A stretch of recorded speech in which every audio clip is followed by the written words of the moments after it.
اصل جنگ کیا ہے؟ بیت المقدس 3 مذاہب کی مقدس جگہ، مسلمانوں کا قبلہ اول، عیسائیوں کے لیے یسوع کی جائے ولادت، یہودیوں کے لیے ہیکل سلیمانی۔ شروع کرتے ہیں حضرت ابراہیم علیہ السلام سے، جن کے 2 بیٹے تھے، اسماعیل اور اسحاق۔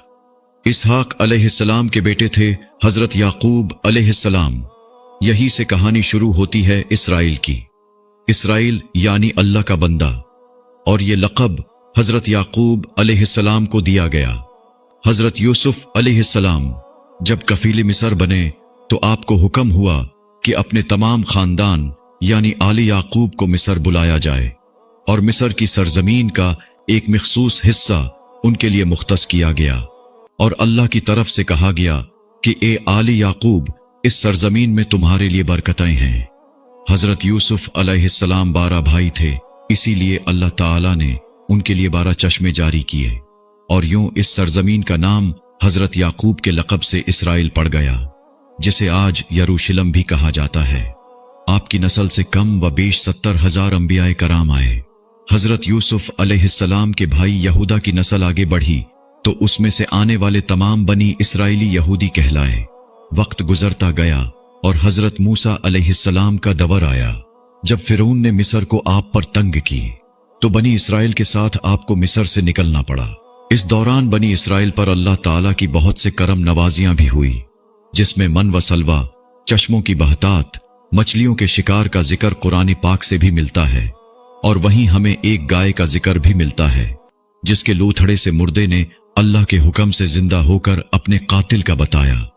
اس گائے کی نشانیاں اللہ تعالیٰ نے قرآن پاک میں بیان فرمائی، جو کہ ایک سرخ مائل رنگت کی گائے تھی، اور ایسی گائے آج بھی یہودیوں کے نزدیک مقدس مانی جاتی ہے۔ حضرت موسیٰ علیہ السلام کے بعد دیگر نبی آئے۔ اس دوران میں حضرت موسیٰ علیہ السلام اور ان کے دور کی کچھ باقیات، تورات، من و سلوہ کا کچھ حصہ بنی اسرائیل نے ایک صندوق میں محفوظ کر لیا۔ یہ اللہ کی طرف سے حضرت آدم علیہ السلام کو دیا گیا ایک خاص صندوق تھا، جو نسل در نسل نبیوں کے پاس رہا، جسے قرآن میں تابوت سکینہ کے نام سے پکارا گیا ہے، اور یہ یہودیوں کو اپنی جان سے زیادہ عزیز ہے۔ حضرت داؤد علیہ السلام نے جب جالوت کو ہرا کر اس سے تابوت سکینہ حاصل کیا تو یوں بنی اسرائیل نے انہیں نبی تسلیم کر لیا، اور حضرت داؤد علیہ السلام نے اس صندوق کی حفاظت کے لیے ایک ہیکل تعمیر کروانا شروع کیا، جو کہ ان کی زندگی میں مکمل نہ ہو سکا۔ ان کے بیٹے حضرت سلیمان علیہ السلام نے جنوں کی مدد سے اس کو مکمل کروایا، اور اسی دوران میں آپ کی بھی وفات ہو گئی۔ اسی وجہ سے اسے ہیکل سلیمانی کہا جاتا ہے۔ بعد ازاں بابل کے بادشاہ بخت نصر نے اسرائیل پر حملہ کیا اور ہیکل سلیمانی کو بھی گرا دیا، اور تابوت سکینہ بھی اپنے ساتھ لے گیا۔ سیپرس دی گریٹ نے دوبارہ یہ شہر حاصل کیا، یہودیوں کو دوبارہ یہاں آباد کیا، اور تابوت سکینہ کو بھی واپس لایا گیا۔ ہیکل سلیمانی کو ایک دفعہ پھر تعمیر کیا گیا۔ پھر وقت گزرا اور حضرت عیسیٰ علیہ السلام کی آمد ہوئی، جنہیں نعوذ باللہ یہودیوں نے دجال، ناجائز اور کیا کیا لقب دیے۔ یہاں سے یہودیوں میں سے 2 الگ قومیں ہو گئیں، ایک یہودی اور دوسرے عیسائی۔ یہودیوں نے سازش کر کے حضرت عیسیٰ علیہ السلام کو صلیب پر چڑھانا چاہا، اور اللہ تعالیٰ نے انہیں اپنے پاس اٹھا لیا۔ اس کے بعد یہودیوں اور عیسائیوں میں کئی چھوٹی موٹی جنگیں ہوئی۔ پھر عیسائی رومی بادشاہ ٹائٹس نے اس شدت سے یروشلم پر حملہ کیا کہ اس پورے علاقے کی اینٹ سے اینٹ بجا دی، ہیکل سلیمانی کو گرا دیا، جس کی صرف ایک دیوار اس وقت اپنی اصلی حالت میں موجود ہے، جسے دیواری گریا کہا جاتا ہے، جہاں یہودی جا کر تورات کی تلاوت کرتے ہیں اور گریا وزاری کرتے ہیں۔ تابوتی سکینہ بھی نہ جانے کہاں غائب ہو گیا۔ ٹائٹس کے حملے کے بعد یہودی آخری نبی کے انتظار میں تھے، کیونکہ اللہ پاک کا ان سے وعدہ تھا کہ انہیں پھر عروج بخشا جائے گا۔ اس وعدہ کا ذکر سورۃ بقرہ میں بھی موجود ہے کہ اے بنی اسرائیل، ان نعمتوں کو یاد کرو جو تم پر کی گئیں، اور اپنا وعدہ پورا کرو، ایمان لاؤ، تاکہ ہم بھی اپنا وعدہ پورا کریں۔ قیامت کی نشانیوں میں سے ایک نشانی یہ بھی ہے کہ ہیکل سلیمانی کی 3 دفعہ تعمیر ہوگی، جو کہ 2 دفعہ ہو چکی ہے۔ یہودی اپنے مسیحا اور آخری نبی کے انتظار میں تھے کہ ٹائٹس کے حملے کے 500 سال بعد نبی آخر الزمان صلی اللہ علیہ وسلم کی ولادت ہوئی۔ यहाँ यहूदियों को ये झटका लगा कि सारे नबी हजरत इसहाक अलैहिस्सलाम की नस्ल से हैं, तो आखिरी नबी हजरत इस्माइल अलैहिस्सलाम की नस्ल से क्यों आ गए, और उन्होंने ईमान लाने से इनकार कर दिया। मुसलमानों के लिए भी वो अंबिया की ही निशानी थी, इसीलिए हैकल सुलेमानी को बीतुल मुकद्दस का नाम दिया गया। इस्लाम के आगाज में यहूदियों को कायल करवाने की खातिर ही बीतुल मुकद्दस की जानिब मुंह करके नमाज अदा करने का हुक्म हुआ, क्योंकि यहूदी इसी तरफ मुंह करके इबादत किया करते थे। 17 माह बाद हमारी इबादत का रुख बीतुल मुकद्दस से बीतुल्लाह की जानिब मोड़ दिया गया, क्योंकि मुसलमानों का शुरू से किबला अव्वल वही रहा, जिसे पहले हजरत आदम अलैहिस्सलाम और फिर हजरत इब्राहीम अलैहिस्सलाम ने तामीर किया।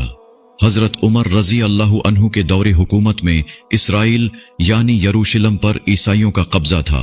बीतुल मुकद्दस के ही इहाते में उन्होंने गिरजाघर तामीर किया हुआ था, और ऐन ताबूती सकीना वाली जगह वो गंद फेंका करते थे यहूदियों की नफरत में। यरूशलेम की फतह के वक्त जब उमर रजी अल्लाहु अन्हु वहां गए तो ईसाइयों पर बरहम हुए। वहां सफाई करवा कर मस्जिद तामीर करवाई, और कुरान में मौजूद मेराज वाले वाक़िए की निस्बत से इस मस्जिद को अक्सा का नाम दिया।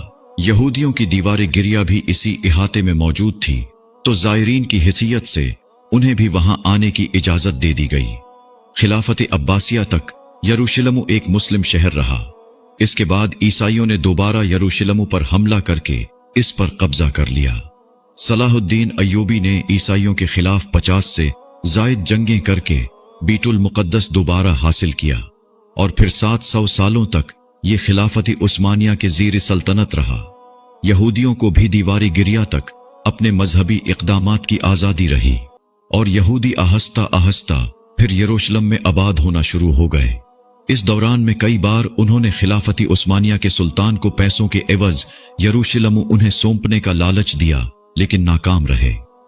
इस दौरान में उन्हें यह अंदाजा हो चुका था कि उन्हें अब खुद अपनी पहचान बनानी है, और बाइबल में मौजूद यहूदियों के आखिरी उरूज से कबल वाली कई निशानियां भी जाहिर हो चुकी थी, और वो ये तस्लीम कर चुके थे कि उनका आखिरी मसीहा अब दज्जाल होगा, जिसकी बदौलत पूरी दुनिया में उनका दोबारा बोलबाला होगा। उन्होंने बरतानिया से साजबाज करके खुद को अलग रियासत तस्लीम करवा लिया।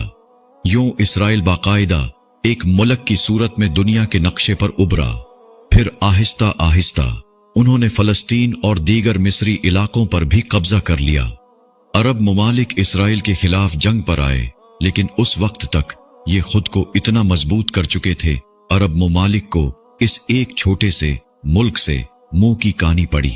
ईसाइयों ने भी देख लिया कि अब उनसे लड़कर कुछ वसूल नहीं होना, तो बाकायदा गिरजाघरों में पादरियों ने तकरीबात मुनक्किद की और यहूदियों के लिए मुआफी का ऐलान किया गया।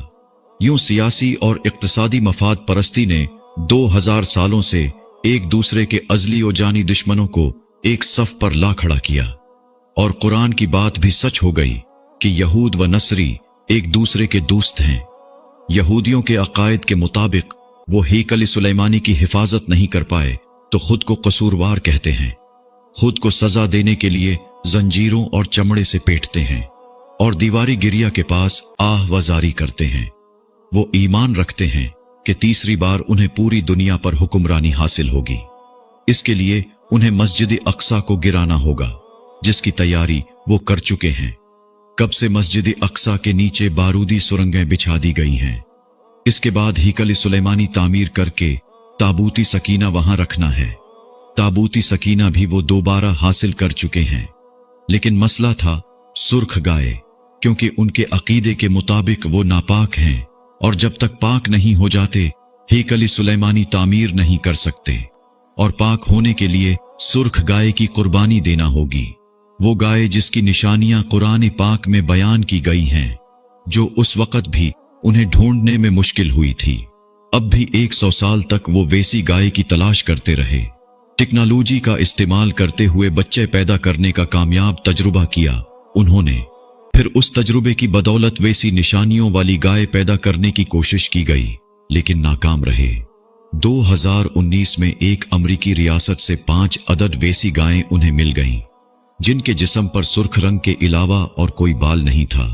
उन्हें कभी काम के लिए इस्तेमाल नहीं किया गया था। अगली निशानी के उन पर किसी बीमारी का असर नहीं होना चाहिए। पूरी दुनिया में कोविड फैलाकर मुख्तलिफ जानवरों के साथ उन्हें भी टेस्ट किया गया और उन पर इस बीमारी का कोई असर न हुआ। पूर्व वाली तमाम तर तैयारियां वो मुकम्मल कर चुके हैं। अपनी मर्जी के डॉक्टर, इंजीनियर बताई गई कयामत की निशानियों की उन्होंने इतने अच्छे से तैयारी कर ली है कि गरकद के दरख्त लगा दिए जो उन्हें पनाह देंगे। बाबिलद, जिस जगह अहादीस के मुताबिक दज्जाल का हजरत ईसा अलैहिस्सलाम के हाथों कत्ल होने का जिक्र मौजूद है, उस जगह वो दज्जाल के फरार के लिए एयरपोर्ट बना चुके हैं। ये सब तो कर्ब कयामत की निशानियां हैं और हेकल सुलेमानी ने भी बनकर रहना है। फिर असल जंग किया है? असल जंग अकायद की है। हम अपने अकायद में इस कदर कमजोर हो चुके हैं कि नमाज पढ़ें या ना पढ़ें हमें फर्क नहीं पड़ता। अपने बहन भाइयों का हक खाकर खुशी महसूस करते हैं और फिरकों के खुराफात में उलझे हुए हैं। फलस्तीनियों के लिए सिवाय दुआ और एहतिजाज के हम क्या कर सकते हैं? क्या हम अपने अकायद के इतने मजबूत हैं कि डॉलर के बहकावे में न आएं? क्या हम यहूदियों के मुकाबले में निकलने वाले खुरासान मुजाहिदीन की लिस्ट में आते हैं या बस सोशल मीडिया के तमाशाई हैं? अगर आज दज्जाल जाहिर हो जाए और तौबा का दरवाजा बंद हो जाए तो हमारी आखिरत के लिए क्या तैयारी है?